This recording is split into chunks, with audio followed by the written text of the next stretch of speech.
This first series of shots, we see starting off with a close-up of Coach Hughes' face with the microphone in view, and then we go into a extreme close-up where only his mouth is visible. Thought this added a nice effect to the film and really showed, you know, a side that you usually don't see that kind of shot in a film, but we wanted to have the close-up then go straight into the extreme close-up. Thought that was a nice touch to the film. And then we go into the overhead shot of Lee as he's working on his project out of the log cabin. Some people may not notice, but he's actually writing the Grey Goose on the sheet. And that plays in with the whole theme of him trying to get the Grey Goose food before anybody else does. He's all the way out of the cabin, so it has that aspect of just something that you may not notice on first glance. And also the overhead shot we felt gave a little more depth to the plot, kind of showing the distance that Lee was from his goal. That's what we had in mind with that. This next shot we see of starts off as a close-up on a pen and a piece of paper. Looks like someone's grading something. And the reason we start off with a close-up on this is that it leaves the audience wondering as to who the writer is on the paper. And then I think that's about a 3-second shot right there. And then we zoom back and pan up, and we see that it's Mr. Morecraft, one of our teachers at Dominion. And then, of course, Morecraft starts his journey after he's heard the announcement that the Grey Goose has landed. This was it's one of my favorite shots actually in the film. It's because there's just that degree of not knowing what's going on that we see from the close-up on Morecraft's hands. I think this was a great set of shots here that we have of Morecraft exiting his classroom and starting towards the teacher's lounge. The first shot is just of Morecraft's door. Then of course we see him open the door, and it's a full shot. We have his entire body in the shot. Then we come up to the next shot, which is the shot of the water fountain, actually, where we're shooting across the water fountain, and you see Morecraft come from the doors coming out of the hallway. Then it goes into a handheld.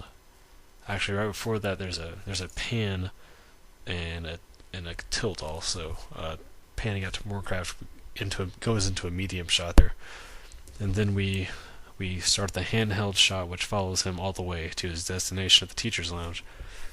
We have a zoom shot zooming in on the candy bar or granola bar, whichever it was, in the bowl. Then we zoom back out into a medium shot following Morecraft out of the teacher's lounge. And this shot was these series of shots actually it was very well planned out. We spent a lot of time figuring out what exactly we wanted with this, and the results were quite well, I think. Next thing I want to talk about is the different shots we had of Lee running. Well, one of which you'll probably notice is the handheld shot, which is the most shaky of all the shots we did.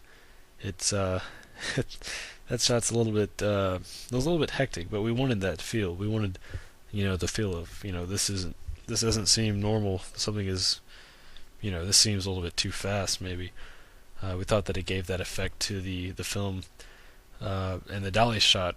We really couldn't have asked for a better shot with a dolly shot.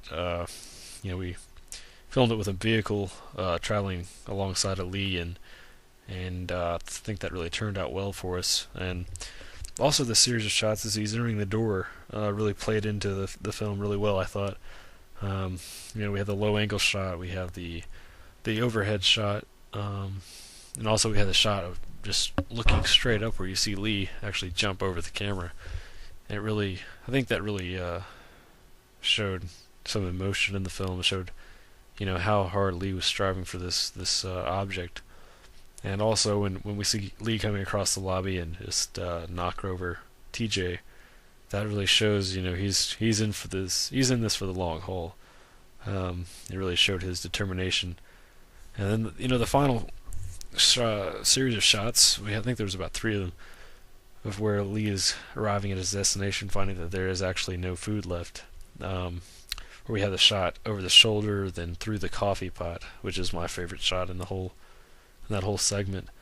Um, and that's kind of the final shot in the film, and I thought it was a nice angle. Different. I mean, it's a different shot you don't see every day, but that's pretty much what I had in mind with that segment there. But overall, the film was fun to make, fun to be a part of. We had a really great team. All the guys, Josh, James, and Lee, and Mr. Moorcraft, of course. He was helpful enough with us and did what we asked him to do. And Lee did a good job running, and he had some creative thinking along with the film and soundtrack choice, that sort of thing. And James, he had a bunch of ideas about the filming style, the shots, the soundtrack as well. We had a really good crew on this, and I think overall it was a fairly good film.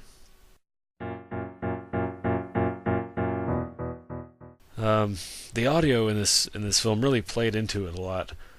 We used the songs that we did just for the eyebrow raise we might get from them, or the reaction that we hoped people would have, especially with the Moby Run-On song, which kind of is a reoccurring theme throughout the whole movie.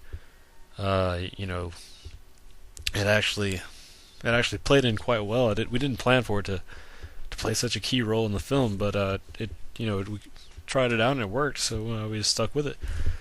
But it's kind of a slower, not fast paced, but it is more of a slower song, and it gives kind of the easy going side that we see of Moorcraft in the film when he's only going down the hallway to the teacher's lounge, whereas reluctantly crouched at the starting line, engines pumping and thumping in time. He's coming all the way from the cabin, and that's why we have all these different shots of Lee as he's in his journey out to the teacher's lounge.